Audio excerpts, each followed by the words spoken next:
6,000 years ago, civilization sprang to life in Mesopotamia. People not so different from you and me were born into a world they didn't choose but strive to understand. Just like them, we are on a quest for a better life. Back then, knowledge was a luxury held by priests, scholars, and rulers. The invention of paper and libraries democratized this knowledge, empowering more people. Fast forward to the printing press and books became accessible to everyone, fueling the Renaissance, inspiring the scientific revolution, and laying the groundwork for modern democracy. Today, we are the beneficiaries of those ancient trailblazers and the pioneers. With the advent of the internet and technology, knowledge has shifted from being a privilege of the educated or experienced few to being accessible to everyone. Modern tools like ChatGPT and platforms like YouTube have transformed knowledge from being merely power to becoming our gateway to freedom. Imagine living your one and only life confined to 9-to-5 routine, where your time, your freedom, and even your sense of self are dictated by someone else's agenda. You wait for the weekend or vacation to catch a fleeting moment of freedom. But have you ever stopped to think that Monday and Sunday are no different if you remove the jobs that traps you?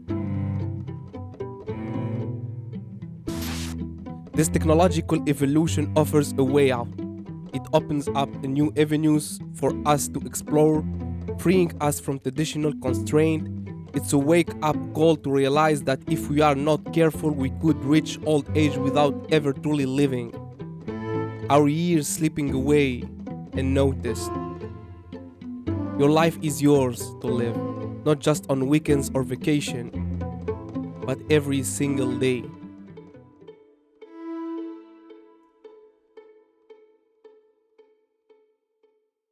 Money, time,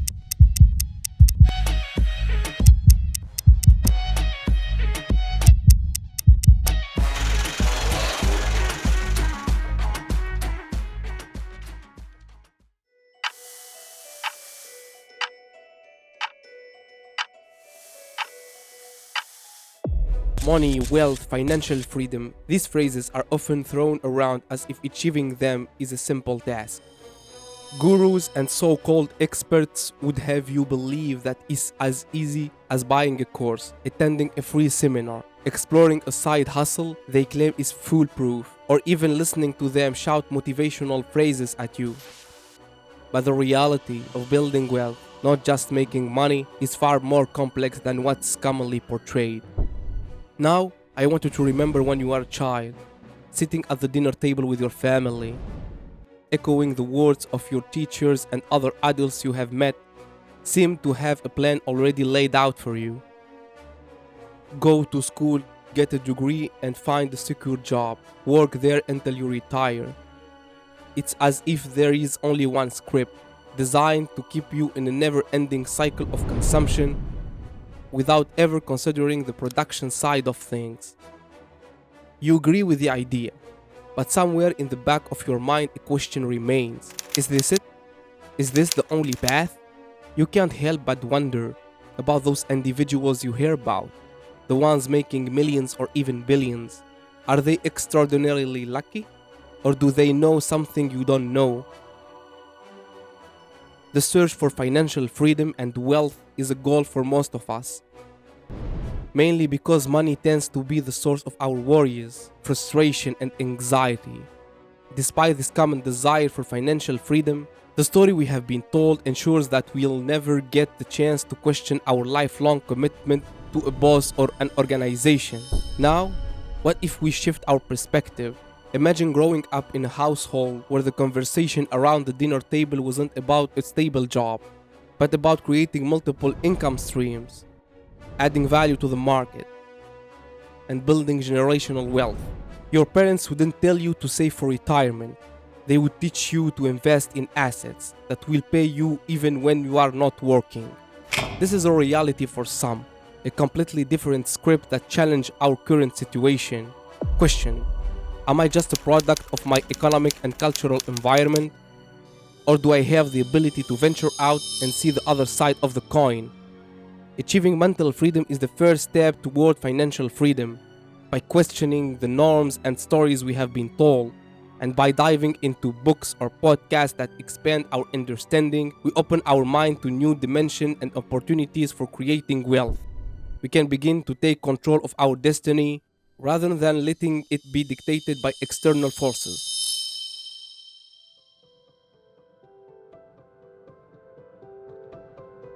So people talk about impatience. When do you know to be impatient? When do you know to be patient? Impatience with actions and patience with the results. And I think that's actually a good philosophy for life. Anything you have to do, just get it done. Why wait? You're not getting any younger. Your life is slipping away. Confucius had a great saying that every man has two lives, and the second starts when he realizes he has just one. Reality is neutral. Reality has no judgments. To a tree, there's no concept of right or wrong or good or bad. You're born, you have a whole set of sensory experiences and stimulations and lights and colors and sounds, and then you die. And how you choose to interpret that is up to you. You do have that choice. So this is what I meant, that happiness is a choice.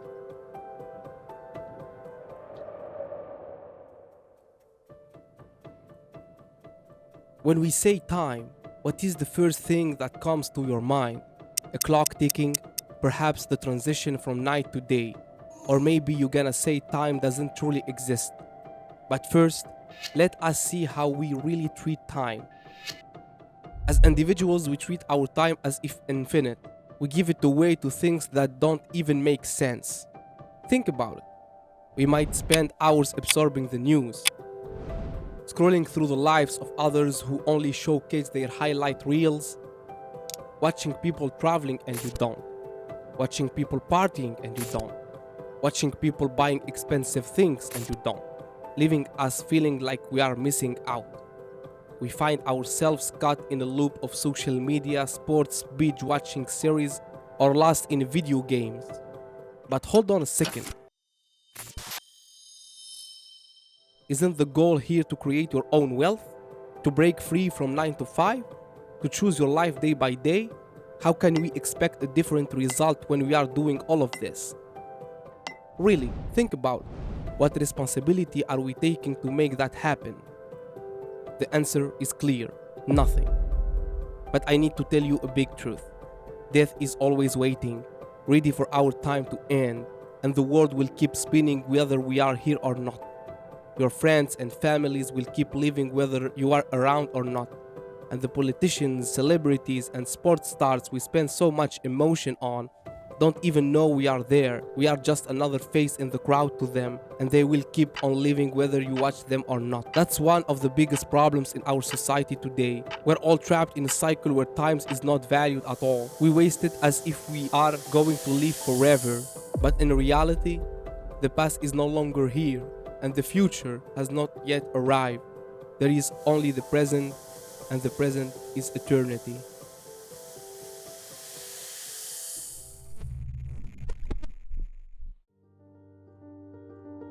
Not being able to do things that you could do when you were young. But the problem is your body gets a bit stiff. The great thing about being young is you have more time. You have more time to do things. I have very good memories. Very good memories. And you live, a lot of the time you live in your head with memories. You can remember all the good things, and that's the important thing. Aging is our natural way of measuring time and life. Talk to the elderly, those who have felt the weight of years, and you will hear a common refrain about the preciousness of time. If you equate life to the time you have on earth and accept that death is not an option but a certainty, you might start to realize just how precious your life is. Building habits is a key. Habits are powerful and shape who we are. We often think that one day we will wake up and everything will change: our habits, our behaviors, our problems.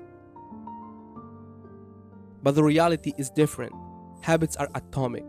They have been built up over years. Starting from our youth, our habits define us. They shape our relationship with the world, our identity, and how we spend our limited time on earth. The choices you make today, no matter how small, accumulated over time and become the life you live tomorrow. That's how the world operates, on the principle of cause and effect. Without initiating the cause, your life won't experience any effect. But what stops us from seeing this truth and acting on them? Hope and our belief system.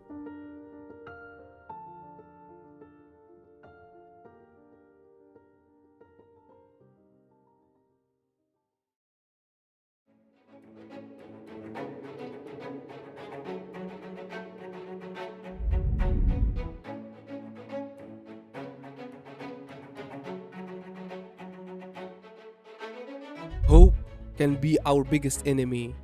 We hope for more justice in the world, but it doesn't just happen. We hope for financial freedom, but it doesn't just come.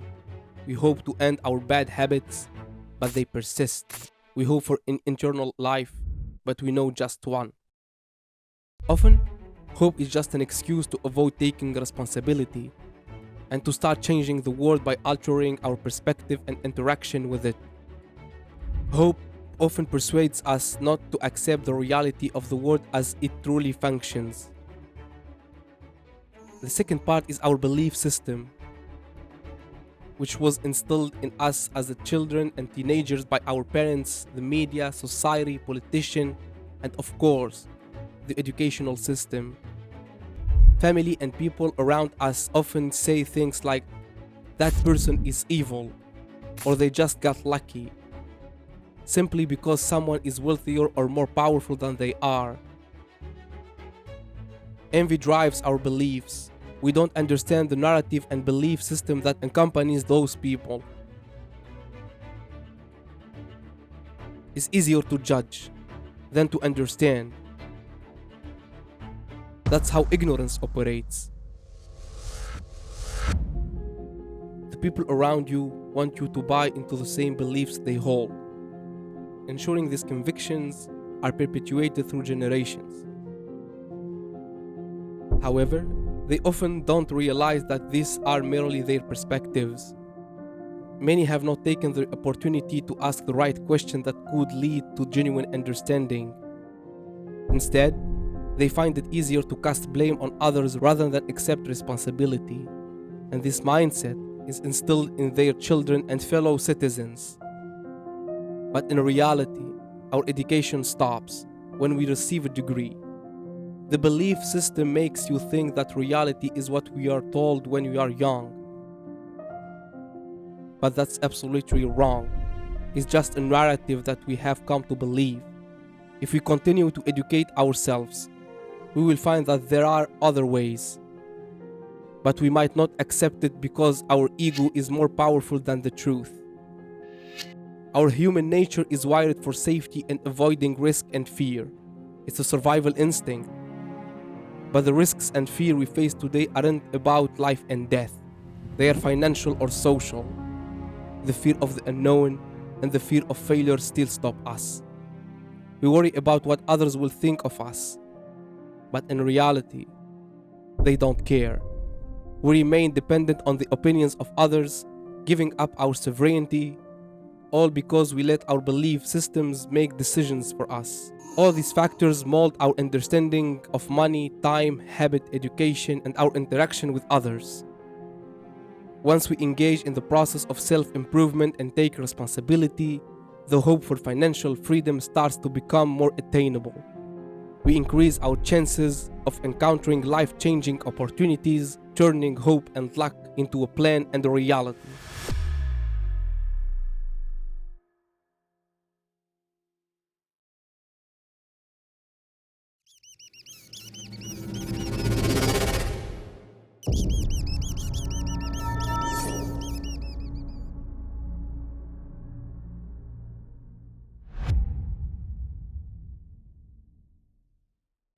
What do we need to stay alive? Food, shelter, heat, security. These are our basic needs. Ingrained in our nature for survival, to fulfill these needs, we require money. But why do we constantly think about money, even when our basic needs are met? As humans, we also yearn for freedom, the freedom to make choices, the freedom to escape obligations that can lead us to despair. Imagine a typical Monday morning. You're obliged to wake up and work for a boss, without the option to refuse. This lack of freedom to choose places us in a vulnerable position, potentially leading to frustration. But what if we choose not to work? What consequences might you face? The thought can be doubting, as our survival instinct kicks in, fueled by the fear that our basic needs won't be met. This often leads us to the job hunt, seeking security once more. The dilemma of choice is primary factor driving us to consider financial freedom. It offers us the liberty to shape our daily lives without needing permission from strangers. It's about deciding how to spend our limited time on earth. Let's talk about our perception of money.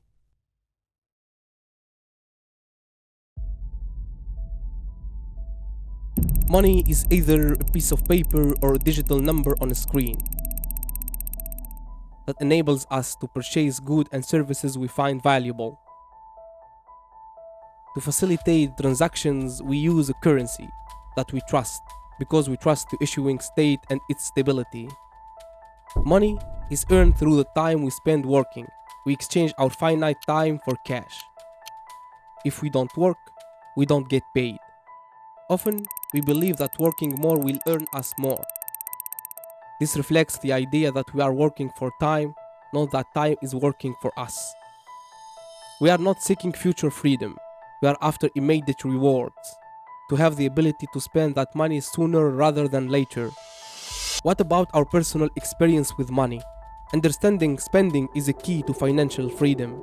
It's about knowing where our money goes and why. Are we investing in our health? Are we saving for education or tools that can help us in the long run? Are we saving for emergencies and for retirement? Or are we getting into debt for things like cars, houses, and credit cards, seeking approval and owning things we can't afford? Once we identify our spending habits, sticking to a budget becomes crucial and must be a priority.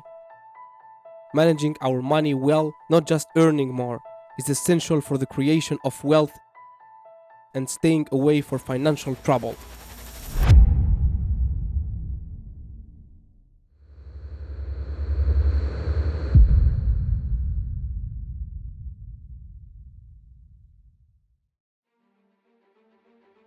The first thing you have to do is you have to own a piece of a business. You need to have equity, either as an owner, an investor, shareholder, or a brand that you're building that accrues to you to gain your financial freedom. After fixing the expenses side and knowing ourselves as consumers, there is another side that is also crucial: the production side, or our way of earning money. The question is, how can we increase our earnings without always increasing our working time? Here, we need to shift our perspective. Most of us view money as purchasing power. When we see a product or service, we first notice the price, and only after purchasing we consider its value.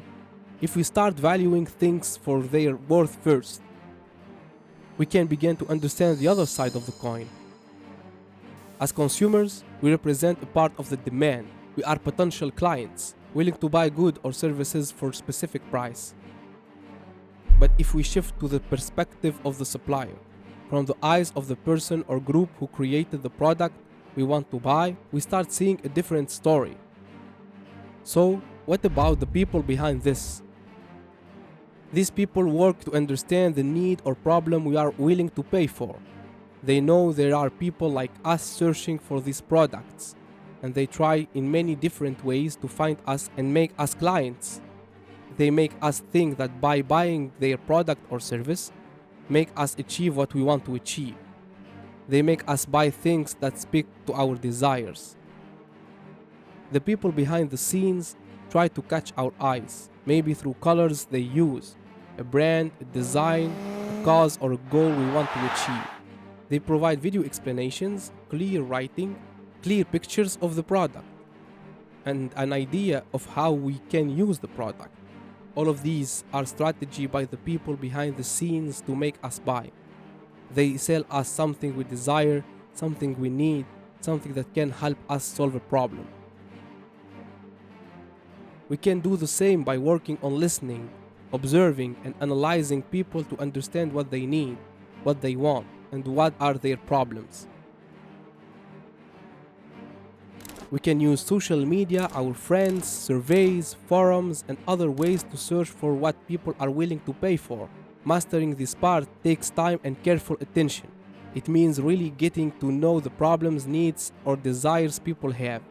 We need to look closely at what our competitors are doing so we can come up with something better to differentiate ourselves. Then, it's all about creating and sharing our solution.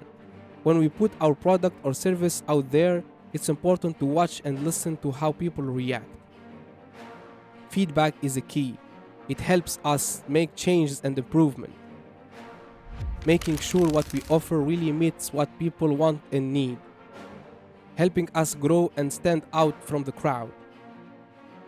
Today, with the internet, we can reach and understand a vast audience from the comfort of our homes. By observing and analyzing online behaviors, we can see what people are willing to spend their money on. The key is to make our product or service valuable. This involves communicating in a way that resonates with them. The strategies that influence our buying decisions can be used to influence others too. Mastering this, we can begin to lay the groundwork for our financial freedom.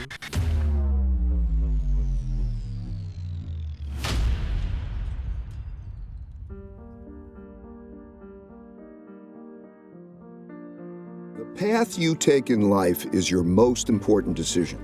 Since I didn't start out with money, and I didn't need much more than a bed to sleep in and food to eat, ever since I was a kid, I ran after the things I wanted, crashed, got up and ran again, and each time I crashed, I learned something, got better, and crashed less. Through it, I encountered reality, and I learned how to deal with it. Truth is the essential foundation for producing good outcomes. By truth, I don't mean anything more than the way the world works. I believe that we were given the laws of reality by nature. Humans didn't create them, but we can use them to foster our own evolution and achieve our goals.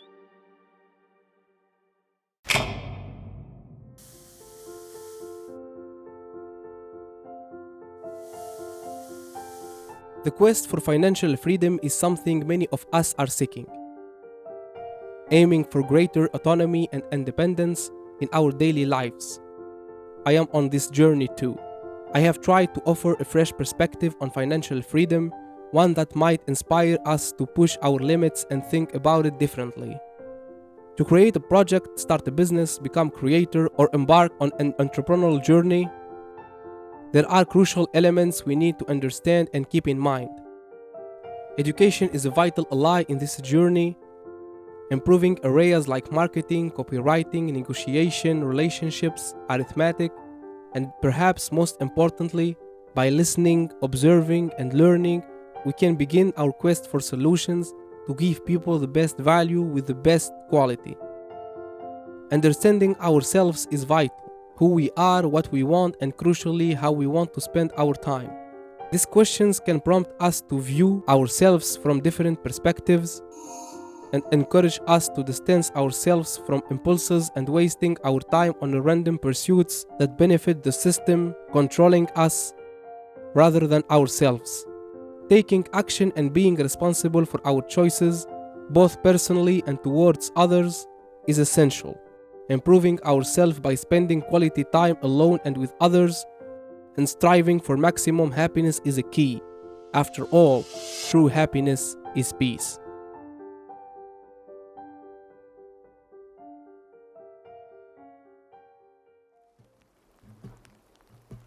Hello, thank you for watching the video until the end. I hope you enjoy the experience. Financial freedom is a very difficult subject to discuss. I tried to give you another way to think about it. There are more topics to cover in the future, like economics, investment, or capitalism, for example. If you enjoyed the video, press the like button or leave a comment. Don't forget to subscribe. I am Hamdedi Maluli, and I will see you next time.